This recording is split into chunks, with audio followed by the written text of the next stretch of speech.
प्रभु की स्तुति करो।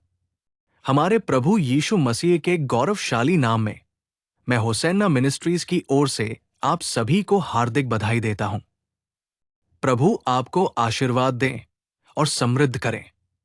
प्रियजनों, आज हम पवित्र शास्त्रों से धर्मी लोगों के आशीर्वाद के बारे में कुछ बातें सीखते हैं, क्योंकि हमें यह समझना चाहिए कि एक धर्मी व्यक्ति इस दुनिया में कैसे रहता है और उसे क्या आशीर्वाद मिलते हैं। आमतौर पर हम लोगों को ये कहते हुए सुनते हैं, हमें भक्तिपूर्वक, धार्मिकता से, ईमानदारी से और ईमानदारी से जीने से क्या लाभ होगा। इसलिए आज हम देखते हैं कि पवित्र शास्त्र धर्मी लोगों के लिए किस तरह के आशीर्वाद का उल्लेख करता है।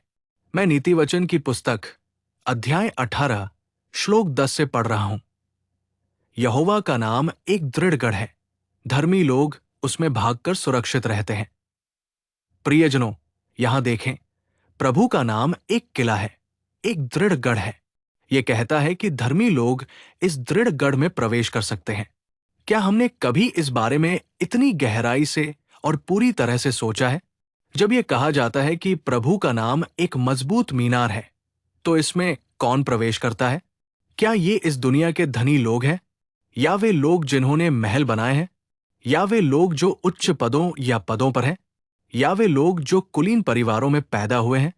प्रियो, यहां किसी जाति, धर्म, समूह या रंग का उल्लेख नहीं है।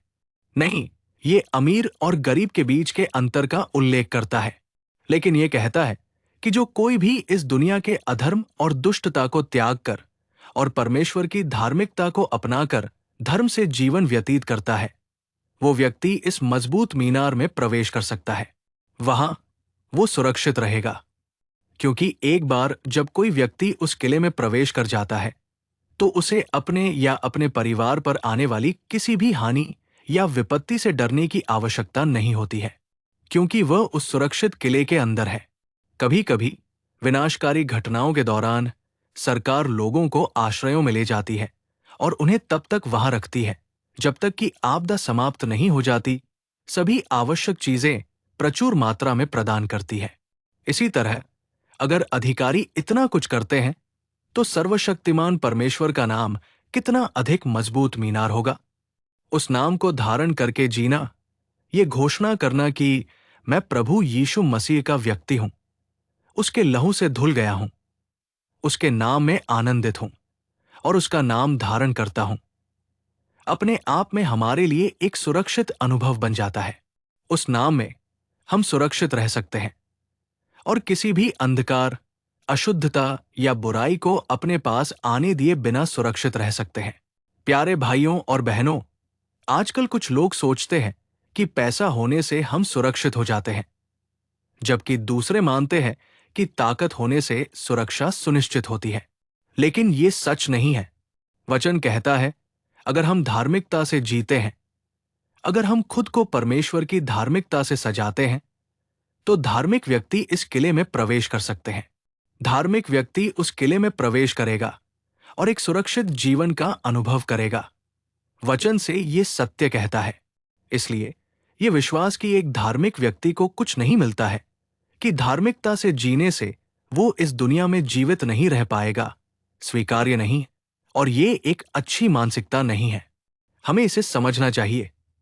धार्मिक व्यक्ति को मिलने वाला पहला आशीर्वाद ये है कि वे उसके नाम के किले के अंदर सुरक्षित रहेंगे।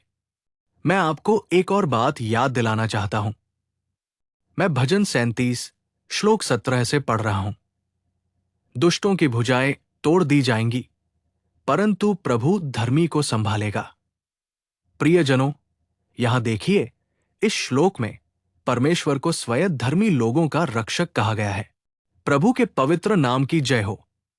प्रियजनों, किले में सुरक्षित रहना एक तरीका है, लेकिन ये श्लोक हमें और भी दिव्य अनुभवों से परिचित कराता है कि प्रभु स्वयं धर्मी लोगों का रक्षक है, अर्थात वो स्वयं उन्हें बचाता है, उनकी रक्षा करता है और उन्हें सुरक्षित रखता है। प्रियजनों, देखिए, दुनिया में भी बचाने वाले हैं, लेकिन उन्हें भी सुरक्षा की आवश्यकता है। यदि वे सुरक्षित हैं, तो वे दूसरों को बचा सकते हैं। इस तरह तुलना करने पर हम देख सकते हैं कि प्रत्येक व्यक्ति को सुरक्षा, संरक्षा और संरक्षा की आवश्यकता है। ये सोचना कि मेरे पास ये लोग हैं, मेरे पास वो सहारा है, इसलिए मैं सुरक्षित हूं, हमारी मूर्खता है। प्रियजनों, हमें किसी भी ऐसी ताकत की जरूरत नहीं है जो सब कुछ सुरक्षित रख सके। हमें एक मजबूत शक्ति की जरूरत है, और वो शक्ति उस प्रभु के पास है जिसकी हम पूजा करते हैं। वो किसकी रक्षा और सुरक्षा करता है?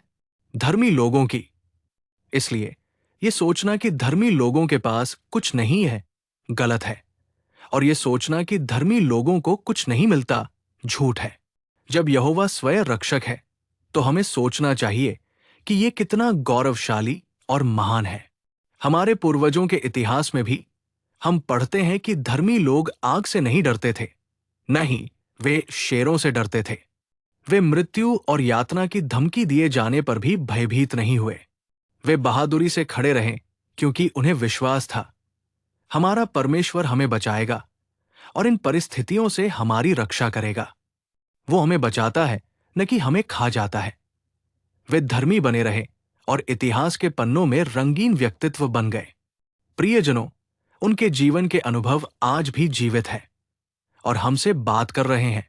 अगर आज हम या हमारे परिवार, चर्च या समाज सुरक्षित रहना चाहते हैं और संरक्षण में रहना चाहते हैं, तो एक महान परमेश्वर है जो ऐसी सुरक्षा प्रदान करता है। वो हमारा प्रभु यीशु मसीह है। इसलिए यदि अब तक हम इस सुरक्षा के बिना रहे हैं, यदि हम भ्रम में भटकते रहे हैं, पीड़ा में आंसू बहाते रहे हैं, दर्द में तड़पते रहे हैं और ये सोचकर दुख में जीते रहे हैं कि हमारे लिए कोई नहीं है, तो मेरे प्यारे भाइयों और बहनों जो ये शब्द सुन रहे हैं, जान ले कि प्रभु धर्मी लोगों का रक्षक है। हमें उस धर्मीपन को धारण करने का संकल्प लेना चाहिए। हमें उस धर्मीपन को धारण करना चाहिए। हमें धर्मी व्यवहार का अभ्यास करना चाहिए। ये वास्तव में हमारी जिम्मेदारी है। मैं आपको पवित्र शास्त्र से एक और वचन दिखाऊंगा। जब हम भजन 34:17 पढ़ते हैं तो लिखा है, धर्मी लोग पुकारते हैं और प्रभु सुनता है और उन्हें उनकी सभी परेशानियों से छुड़ाता है। परमेश्वर के पवित्र नाम की महिमा हो। यहां देखें, वो धर्मी लोगों की पुकार सुनता है, उनकी सभी परेशानियों से, चाहे वे कितनी भी परेशानियां हों, चाहे वे कितनी भी कठिनाइयां हो। प्रियजनों, वो उन्हें छुड़ाता है। हर कोई प्रार्थना करता है, हर कोई पुकारता है, हर कोई परमेश्वर की मदद मांगता है, लेकिन वो किसकी प्रतिक्रिया करता है? वो किसे छुड़ाता है? वो किसका समर्थन करता है?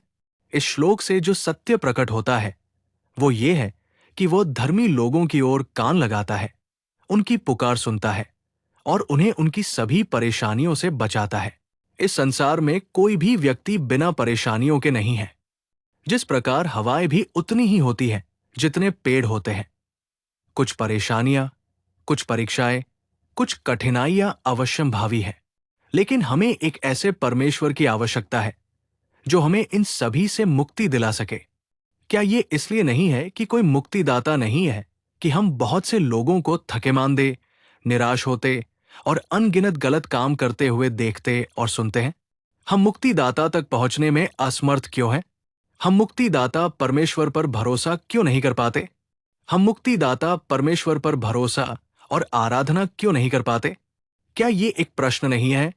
यदि हम धर्मी बनकर जिए, यदि हम धर्मी बने रहें, तो हम कभी नहीं डगमगाएंगे। वो हमारी प्रार्थनाएं सुनेगा और हमें हमारी सभी परेशानियों से मुक्ति दिलाएगा। कभी कभी परेशानियां हमारी सामर्थ्य से परे हो सकती हैं। कभी कभी ऐसी परिस्थितियां हो सकती हैं जहां कोई मानवीय सहायता संभव नहीं है, लेकिन वो ऐसा परमेश्वर नहीं है जो हमें बंद हाथ दिखाता है। वो ऐसा ईश्वर नहीं है जो हमसे मुंह मोड़ ले। वो ऐसा ईश्वर नहीं है जो हमें दरकिनार कर दे। जब हम खतरों के बीच प्रार्थना करते हैं और मुसीबतों के बीच रोते हैं, प्रियजनों, वो हमारे साथ खड़ा होता है। वो हमें मुक्ति प्रदान करता है, हमें उच्च मार्ग पर ले जाता है और हमें अपने दूतों के रूप में उपयोग करता है। वो एक शक्तिशाली ईश्वर है। हम दाऊद के जीवन में पढ़ते हैं कि वो जहां भी गया, प्रभु उसके साथ था। क्योंकि प्रभु दाऊद के सामने आने वाले हर खतरे, हर कठिनाई और संकट को जानता था। प्रभु दाऊद को व्यक्तिगत रूप से जानता था। इसलिए जहां भी दाऊद गया, प्रभु उसके साथ था, उसे छुड़ाकर सुरक्षित वापस ले आया। दाऊद के शासन के 40 वर्षों के दौरान प्रभु ने उसे महिमा दी और उसे एक उच्च पद पर रखा। वही ईश्वर हमारा ईश्वर है। इसलिए हमें उन आशीषों को प्राप्त करने की इच्छा करनी चाहिए जो धर्मी लोगों को मिलती है। हम धर्मीपन को क्यों अस्वीकार कर रहे हैं? हम परमेश्वर की धार्मिकता का उल्लंघन क्यों कर रहे हैं? हम उस दिव्य धार्मिकता का अभ्यास करने और ऐसे आशीर्वाद प्राप्त करने में असमर्थ क्यों हैं? हमें खुद से ये सवाल पूछने चाहिए। आइए हम प्रार्थना करें। हे प्रभु, जो अनुग्रह और सत्य से परिपूर्ण है, जीवन के प्रभु, आपकी स्तुति करते हुए हम धर्मी लोगों को मिलने वाले आशीर्वाद और अनुभवों पर ध्यान करते रहे हैं। हाँ प्रभु, आप एक ऐसे ईश्वर हैं जो धर्मी लोगों से अपना कान कभी नहीं मोड़ते। आप एक ऐसे ईश्वर हैं जो धर्मी लोगों को कभी नहीं छोड़ते। प्रभु, आप एक ऐसे ईश्वर हैं जो धर्मी लोगों के निकट है और उनके करीब रहते हैं। प्रभु, इसके लिए मैं आपकी स्तुति करता हूं। आप वो ईश्वर है जिसने धर्मी लोगों को किले में प्रवेश दिया है। आपका नाम एक मजबूत किला है। आप ही है जो उन्हें इसमें आमंत्रित करते हैं। आप धर्मी लोगों के रक्षक हैं। आप वो ईश्वर है जो धर्मी लोगों की पुकार सुनते हैं और उन्हें मुक्ति देते हैं। हम इसे महसूस करने में असमर्थ हैं। प्रभु, धर्म के आगे सिर झुकाते हुए, धर्म का अनुसरण करते हुए और धर्म के मार्ग पर चलते हुए हम आपके अनुसरण और आपके आशीर्वाद प्राप्त करने के लिए आवश्यक अनुग्रह की भरपूर मांग करते हैं। अपने आप को और अपने आप को आपके हाथों में सौंपते हुए मैं प्रार्थना करता हूं कि आप इन शब्दों को सुनने वाले हर बच्चे और इस प्रार्थना में एकजुट होने वाले हर व्यक्ति का हाथ थाम लें। उन्हें मजबूत करें, उन्हें प्रोत्साहित करें, उनसे दोस्ती करें और अपने बच्चों को संभालें। उन्हें अपने अद्भुत हाथों में सौंप दें।